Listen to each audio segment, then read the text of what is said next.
Isaiah 58, verse 13 and 14 is a text that's often misunderstood. If you turn away your foot from the Sabbath. Now, what does it mean to put your foot on the Sabbath? I've heard some explanations that say, oh, you're trampling on it, you're defiling it. That's not quite true. In the Bible, if you put your foot in the land, it was a sense of ownership. So the idea of putting your foot on the Sabbath is the idea of saying, I own this day. It is a common, ordinary day for me to satisfy self. So not putting my foot on the Sabbath is the idea that God owns this day, and I'm entering into his blessing on the day. So if you turn away your foot from the Sabbath, in other words, don't put your foot on my day. Don't claim that you own my day, that this is a day that's common like any other day, from doing your pleasure on my holy day. So here's the point.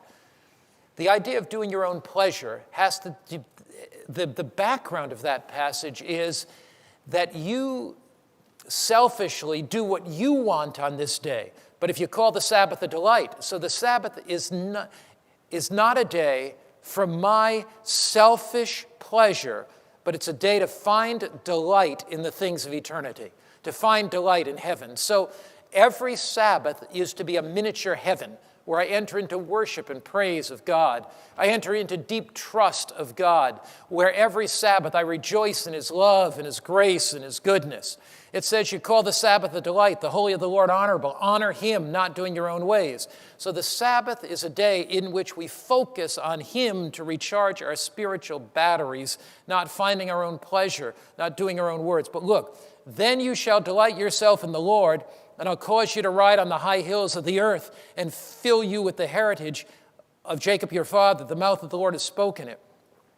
God says that if we are faithful to him and keep the Sabbath and delight in his love and grace, that he will cause us to ride on the high places of the earth, that he will put a special blessing upon us. It doesn't mean that you'll never lose a job if you step out for the Sabbath.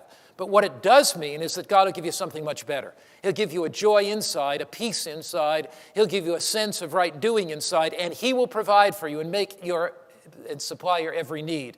Some time ago when I was